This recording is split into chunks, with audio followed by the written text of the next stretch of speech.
Hello dear students, welcome once again to this incredible platform of EduLover. Class 12th math sample paper के question number 11 के solution में हम लोग पहुंच चुके हैं। अगर इसे प्रीवियस वीडियो आपने अभी तक नहीं देखा है तो कंप्लीट प्लेलिस्ट का लिंक मिलेगा आपको डिस्क्रिप्शन में। क्वेश्चन नंबर 11 क्या है? क्वेश्चन नंबर 11 है इवेल्युएट इंटीग्रेशन ऑफ -1 से 2 तक हमें इंटीग्रेट करना है mod of x cube -3x² plus 2x dx। अब इसका हम लोग को इंटीग्रेशन हमें फाइंड आउट करना है। कौन सा? डेफिनेट दिया हुआ है, वैल्यू हमें दिया हुआ है लोअर लिमिट और अपर लिमिट। तो इसका हम लोग इंटीग्रेशन कैसे फाइंड आउट करेंगे? क्या यहां से x कॉमन लिया जा सकता है? बिल्कुल लिया जा सकता है, यानी कि हमें यहां फाइंड आउट करना पड़ेगा क्रिटिकल पॉइंट। चलिए फटाफट से फाइंड आउट करते हैं। क्या हो गया? X cube -3x² plus 2x इतना हो गया। x कॉमन ले सकते हैं क्या? बिल्कुल ले सकते हैं। तो एक्स क्यूब -3x प्लस 2 इसका हम लोग कर सकते हैं, क्या कर सकते हैं इसमें हम लोग मिडिल टर्म स्प्लिट मेथड। तो हमने क्या कर लिया, यहां पे लिख लिया एक्स क्यूब और यहाँ 2 1 2 यानी कि -2x -x प्लस 2 ठीक है, प्लस 2। तो x हमने ले लिया यहाँ पे, तो यहाँ पे कितना हो गया? दैट इज x और x दोनों के पास कॉमन, सॉरी x स्क्वायर होगा, यहाँ पे x स्क्वायर होगा तब तो क्वाड्रेटिक इक्वेशन होगा। मतलब सारा माइंड में चल रहा है लेकिन क्यों लिख रहा हूं मैं, ठीक है। x कॉमन ले लेते हैं तो यहाँ पे कितना आ जाएगा? That is x -2। यहाँ पे कुछ कॉमन नहीं, -1 कॉमन ले लिया तो क्या आ गया? x -2 तो x इंटू x -2 और यहां से क्या आ गया? x -1। तो यहां पे हमें आ गया x into x -2 into x -1। ये वैल्यू हमें देखने को मिल रहा है। तो यहां पे हम लोग को यहां पे बॉर्डर ड्रॉ कर लेंगे। बॉर्डर कहां से कहां तक है? -1 से 2 तक, -1 से लेकर 2 तक। अब यहां पे हम लोग वैल्यू पुट करेंगे इसके बीच का। लेट अस सपोज सबसे पहले हम लोग पुट कर लेते हैं कितना, इसके इक्वल्स टू 0 लोगे तो कितना आ जाएगा आपके पास वैल्यू? एक वैल्यू आ जाएगा x का 0, ठीक है, इक्वल्स टू 0 लोगे तो x का वैल्यू इधर से आ जाएगा 1 और यहां से आ जाएगा 2। तो यानी कि हमें दो क्रिटिकल पॉइंट मिला, 0 1 और पहले से हमारे पास था -1 और 2। यानी कि इतने सारे पॉइंट्स पे हमें क्या करना होगा? वैल्यू जो है वो इवेल्युएट करना होगा। मॉड दिया हुआ है और आपको पता है कि मॉड का वैल्यू अगर नेगेटिव हुआ तो मॉड को मतलब कंप्लीट करने के लिए बाहर भी क्या आता है? नेगेटिव लगता है। बाहर क्या लगता है? नेगेटिव लगता है, ठीक है। मॉड वाला कॉन्सेप्ट आप आई होप कि क्लास 11th में आपने अच्छे से समझ रखा होगा। चलिए आगे चलते हैं। अब हम लोग क्या कर लेते हैं कि इसी वाले टर्म को हम लोग इस फॉर्म में लिख सकते हैं। तो आइए सबसे पहले मैं उस फॉर्म में आपको लिख कर दिखा देता हूं, फिर हम लोग आगे बात करेंगे, ठीक है। नाउ अब हम लोग क्या करेंगे, क्योंकि हमारे पास इतना सारा पॉइंट आ चुका है, दो क्रिटिकल पॉइंट भी आ चुका है, तो हम लोग को इसको 3 इक्वेशन बनाना पड़ेगा। इसको हम लोग को 3 इक्वेशन के फॉर्म में ड्रॉ करना होगा, एक इधर से, एक इधर से, इधर से। तो हम लोग सबसे पहले क्या कर लेते हैं, यहां से यहां तक, कहां से? -1 से 0, ठीक है। उसके लिए हम लोग क्या लिख सकते हैं? इस फॉर्म को हम लोग इस फॉर्म में लिख सकते हैं, यानी कि हम लोग क्या लिख सकते हैं? x into x -2 into x -1, ठीक है। कहां से? -1 से लेकर 0 तक। अब हमें एक वैल्यू पुट करना पड़ेगा -1 से लेकर 0 तक के बीच का, और हमें देखना पड़ेगा कि वैल्यू यहां पे कैसा आ रहा है, और उसी के अकॉर्डिंग हम लोग प्लस और माइनस का सेटलमेंट करेंगे, ठीक है। मॉड है ना, तो प्लस माइनस का सेटलमेंट करना पड़ेगा। -1 से कितना? -1/2 ले लेते हैं, ठीक है। यहां पे कितना आएगा? -0.5, इसके बीच में आएगा -0.5, यानी कि ये वैल्यू माइनस हो गया। यहां पे माइनस पुट करेंगे तो ये वैल्यू कितना आ जाएगा? ये भी वैल्यू माइनस आएगा। यहां पे -0.5 पुट करेंगे, ये भी वैल्यू माइनस आएगा। Minus minus plus, plus minus minus. और क्योंकि हमें वैल्यू माइनस में आया है, इसीलिए हम लोग पहले क्या कर लेंगे? माइनस, ताकि पॉजिटिव कर दे वैल्यू को, क्या कर दे? पॉजिटिव कर दे, ठीक है। अब आते हैं दूसरे वैल्यू पे, प्लस इंटीग्रेशन कहां से कहां तक? 0 से लेकर 1 तक, 0 से लेकर 1 तक। कौन सा वैल्यू है? यही वैल्यू है, यानी कि हम लोग पुट कर लेंगे x इंटू एक्स, सॉरी अच्छा से लिखते हैं इसको, x इंटू कितना? x -2 इंटू x -1 ठीक है। इतना dx सब जगह रहेगा, dx सबसे मल्टीप्लाई होगा ना, तो dx जो होगा वो सब जगह होगा, ठीक है। अच्छी बात है।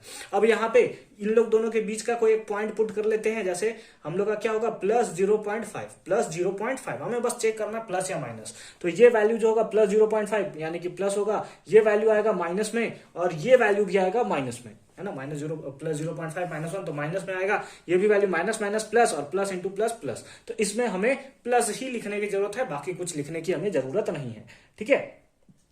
अब प्लस करते हैं। अब हम लोग इंटीग्रेशन करेंगे कहां से, 1 से लेकर 2 तक, 1 से लेकर 2 तक। कौन सा इक्वेशन, यही इक्वेशन, यानी कि x into x minus two into x minus one D x, x minus one D x. ठीक है, अब x का वैल्यू हम लोग पुट कर लेते हैं इसके बीच में। तो लेट अस सपोज हमने पुट कर लिया 1.5, 1.5 से ये वैल्यू कैसा आ गया, पॉजिटिव। 1.5 पुट करने से ये वैल्यू कैसा आ गया, नेगेटिव। 1.5 वैल्यू पुट करने से इतना क्या, पॉजिटिव, पॉजिटिव, पॉजिटिव, नेगेटिव, यानी कि वैल्यू किसमें होगा, नेगेटिव। वैल्यू किसमें आएगा, नेगेटिव। तो यहाँ पे नेगेटिव लिख देंगे, प्लस माइनस माइनस हो जाएगा। समझ में आ गया, तीनों समझ में आ गया। अब तो आप नॉर्मली कर सकते हो यार, नॉर्मली आप इंटीग्रेशन कर सकते हो। सारा का सारा इंटीग्रेशन कितना होगा, तो इसको हम लोग क्या लिख सकते हैं, -1 से 0, यहां पे लगा हुआ है माइनस। अब इसी वाले टर्म को हम लोग ये लिख सकते हैं, चलिए लिख दीजिए। तो कितना है, x cube minus 3x² plus 2x dx plus 2x dx plus कितना से 0 से लेकर 1 तक कितना हो गया, that is x cube minus 3x² plus 2x dx।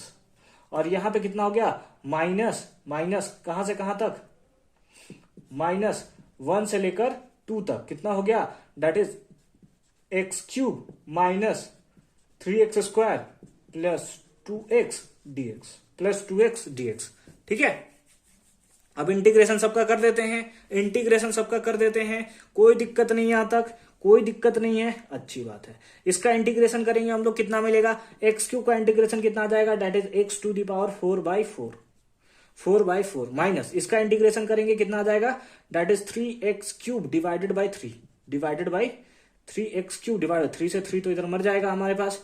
तो हमारे पास क्या आ जाएगा, plus 2x² divided by 2, divided by 2 कहां से कहां तक, दैट इज -1 से 0, -1 से 0। ठीक है, पहले माइनस लगा हुआ है, 2 से 2 इधर मर गया। ठीक है, तो ये बात तो हमेशा रिपीट होते चले जाएगा। तो हम लोग क्या लिख लेते हैं, बस इसी को लिख लेते हैं, x to the power 4/4 minus x cube और प्लस x² कहां से कहां तक, दैट इज इस बार है 0 से लेकर 1 तक, 0 से लेकर 1 तक। ठीक है, यहां पे माइनस है, हमने लिख लिया माइनस। ठीक है, अब यही वाला टर्म फिर से होगा, इंटीग्रेट करेंगे यही आएगा। तो लिख लेते हैं x to the power 4/4 minus x cube plus x² plus x² कहां से कहां तक, तो लेकर 1 से लेकर 2 तक।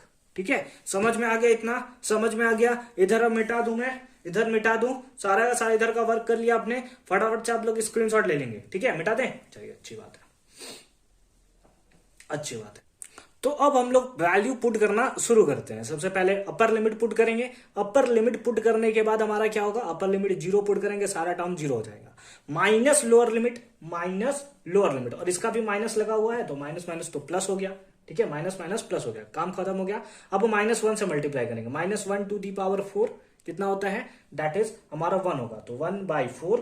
ठीक है, 1/4, समझे ना, upper limit minus lower limit, तो माइनस और फिर इसको मल्टीप्लाई करते हैं तो माइनस माइनस तो प्लस हो ही जाता, तो 1/4।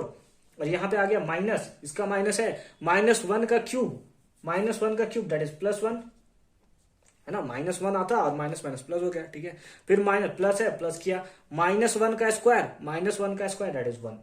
ठीक है, इतना आ गया, ये हमारे इस पार्ट का हो गया। अब इस पार्ट पे आते हैं, प्लस कितना है, 1 टू दी पावर 4, तो हम लोग का 1/4 ही आ जाएगा। फिर माइनस है तो माइनस कर लिया, 1 का क्यूब तो 1 आ गया, प्लस 1 का स्क्वायर दैट इज 1 आ गया। और यहां पे आप वैल्यू लोअर लिमिट पुट करो, 0 0 0 सब 0, यानी कि -0।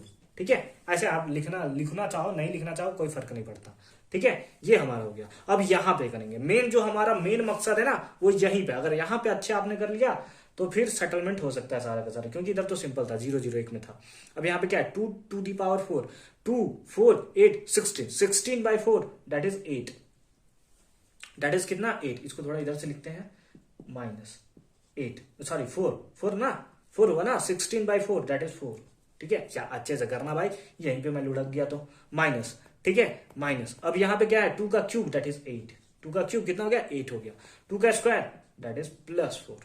अब हमें करना है इसके अंदर भी माइनस, माइनस लोअर लिमिट, तो इधर हो गया 1/4 और इधर कितना हो गया, दैट इज -1 और इधर हो गया +1। ये तो हमारा कैंसिल हो गया, ये तो हमारा कैंसिल हो गया, तो -1/4 हो गया इधर। चलिए इधर देखिए, यहाँ पे क्या हो गया, यहाँ पे +1 ठीक है, तो हमारे पास क्या हो जाएगा 4 + 4 8 और 1 9, यानी कि 9/4। इसका एलसीएम आप निकाल के देख लोगे तो कितना आ जाएगा 9/4, और यहाँ पे +1 -1 कैंसिल, तो हमारे पास आ गया +1/4, +4 + 4 8 और -8 कैंसिल हो गया, है ना, 4 4 8 और -8, ठीक है। तो हमारे पास क्या आ गया माइनस, और यहाँ का हमारा कितना है 1/4, कितना है 1/4। तो यहाँ पे देखिए इसके ब्रैकेट का बाहर माइनस और ये माइनस, कितना हो गया प्लस, और 1/4 सब कुछ देख कर चलना है यार, इसीलिए थोड़ा ये कंफ्यूजिंग है।